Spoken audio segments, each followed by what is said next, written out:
होता है कि मन में एक शंका उत्पन्न होती है हमारे हमेशा ही। पूजा तो हम करते हैं, डेली कर रहे हैं, दादा वीर बजरंगी की पूजा कर रहे हैं, फिर भी एक शंका मन में है कि हनुमान जी क्यों नहीं हमारा साथ दे रहे। जय श्री राम, जय श्री बालाजी महाराज, जय माता की। क्या होता है कि मन में एक शंका उत्पन्न होती है हमारे हमेशा ही। पूजा तो हम करते हैं, डेली कर रहे हैं, दादा वीर बजरंगी की पूजा कर रहे हैं, फिर भी एक शंका मन में है कि हनुमान जी क्यों नहीं हमारा साथ दे रहे। क्या कमी रह गई है? पूजा में कमी है? कोई त्रुटि कर रहे हैं, जिस त्रुटि को हम जानते नहीं है, जिस त्रुटि को हम पहचानते नहीं है। जाने अनजाने में कुछ हमारे द्वारा ही कुछ ऐसा रचा गया है जिसके कारण दादा वीर बजरंगी हमसे प्रसन्न नहीं है, और प्रसन्न नहीं है जिसके कारण हमारा कार्य बन नहीं रहा। तो अब हम उन गलतियों को कैसे पहचाने जिन गलतियों के कारण हमारे दादा वीर बजरंगी हमसे रुष्ट हैं। हमारे मन में यह संदेह तो उत्पन्न हो चुका है कि हमारे कार्य नहीं बन रहे हैं। क्या बाबा वाकई में हमसे रुष्ट है? जब मैं लाइव आता हूं तो कई भक्त इस प्रकार का क्वेश्चन करते हैं, तो वो कहते हैं कि गुरुजी क्या हमारी पूजा भगवान तक पहुंच रही है या नहीं पहुंच रही। तो हम कैसे जान सकते हैं कि हमारी पूजा देवता तक पहुंच रही है और वो हमसे प्रसन्न है? आज की वीडियो बड़ी इंटरेस्टिंग होने वाली है। अगर अभी तक आपने चैनल को सब्सक्राइब नहीं किया तो सब्सक्राइब कर दीजिए और बेल आइकन बटन को दबाना ना भूलिए, जिससे आपको इसी प्रकार की और भी बेहतरीन से बेहतरीन वीडियो आप तक पहुंच जाए।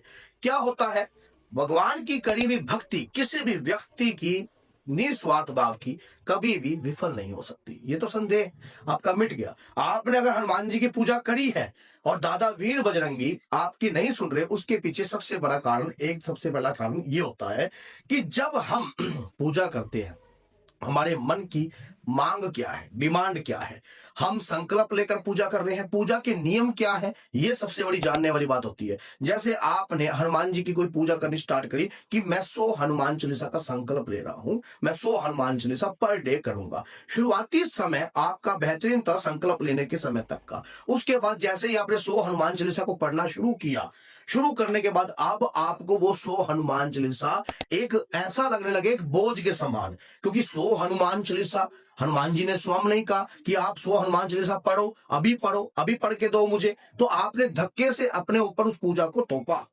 थोपा उस पूजा को, और बीच में उस पूजा को 100 हनुमान चालीसा को आपने 21 दिन का संकल्प लिया और संकल्प को बीच में अधूरा छोड़ दिया।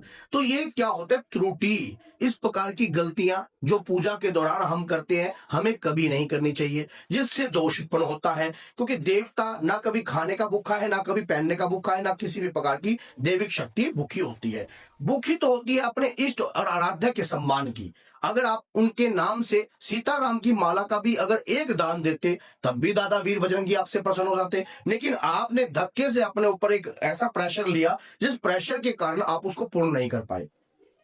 अब कई व्यक्तियों के साथ ऐसा देखा जाता है कि वो ब्रह्मचारी रहने का प्रयास करते हैं कि हम ब्रह्मचारी रह रहे हैं, और ब्रह्मचारी रहने के बाद मन में कुटित विचार चलते हैं, गलत प्रकार की विचारधाराएं चलती हैं। फिर ब्रह्मचारी, हनुमान जी ने नहीं कहा कि आप ब्रह्मचारी रहो, ना हनुमान जी ने इस बात का कहा कि आप ग्रस्त छोड़ दो, लेकिन आप उसको अपने ऊपर खुद चेप रहे हो, खुद अपने आप को कर रहे हो। इस प्रकार की गलती कभी भी दादा वीर बजरंगी के नाम लेकर नहीं करनी चाहिए, क्योंकि दादा वीर बजरंगी ने स्पष्ट कहा है कि आपका मन अगर निर्मल है, समझ गए, संकट कटे मिटे सब पीरा, जो सुमरे हनुमत बलवीरा, संकट ते हनुमान छुड़ावे, मन कर्म वचन ध्यान जो लावे। जो मन और कर्म और वचन को एकाकार कर कर हनुमान जी के चरणों में समर्पित हो जाएगा, उस व्यक्ति के ऊपर दादा वीर बजरंगी की कृपा तो होगी, उसमें तो कोई संदेह रखने की जरूरत ही नहीं है आपको। तो फिर आप किस प्रकार का संदेह अपने अंदर उत्पन्न कर रहे हो? ऐसा मत उत्पन्न करो। भगवान के प्रति करी हुई निस्वार्थ भाव की भक्ति 101% स्वीकार होती है। जैसा कि मान लीजिए एक व्यक्ति 15 साल से हनुमान चालीसा का पाठ कर रहा है, और हनुमान चालीसा का पाठ करने के लिए उसने दादा वीर बजरंगी क्या की कोई डिमांड नहीं रखी है। डिमांड्स मीन्स ये कि बाबा मेरा ये कार्य आप पूर्ण कर दीजिए, आपकी मैं भक्ति करता हूं।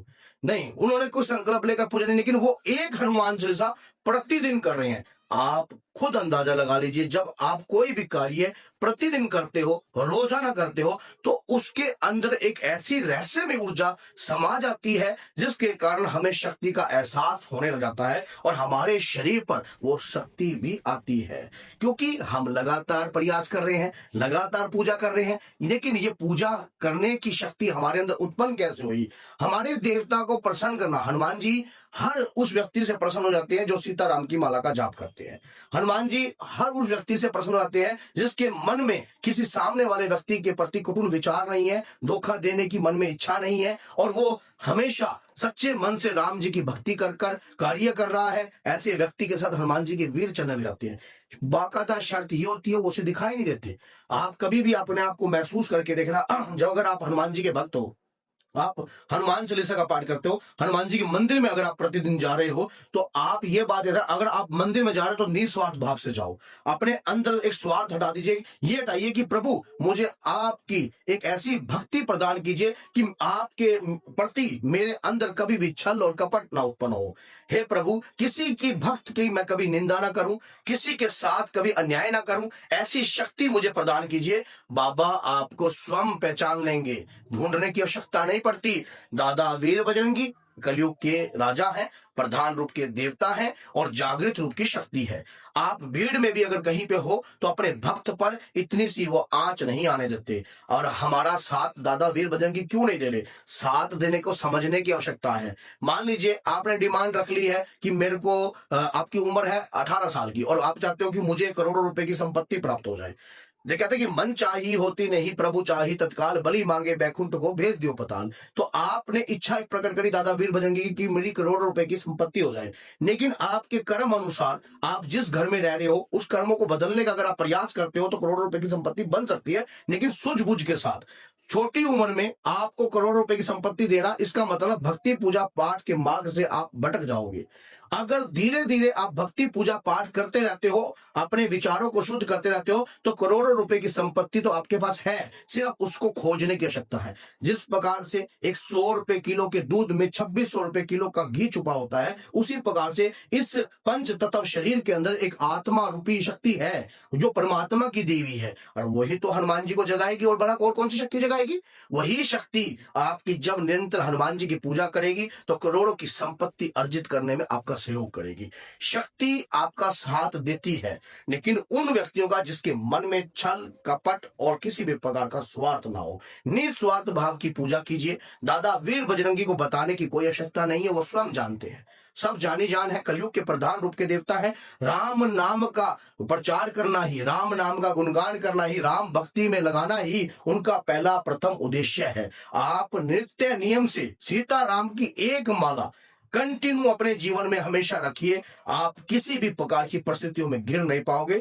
दादा वीर बजरंगी संकट मोचन हनुमान आपको स्वयं आकर उस प्रकार की दिक्कतों और समस्याओं से आपको निकालेंगे। अगर ये वीडियो आपको लगती है कि मैंने कल्याणकारी ये वीडियो बनाई है और लोगों के लिए ये वीडियो हितकारी है, तो 10 लोगों तक इस वीडियो को शेयर कर दीजिए, ताकि सामने वाला व्यक्ति भी अगर वीडियो को देखता है तो उसका आंतरिक मन भगवान के श्री चरणों में लग जाए और वो भी अपने आप को बनाने का प्रयास करे और सफलता को प्राप्त कर ले। तो बोलिए जय सीताराम, जय श्री बालाजी महाराज, जय।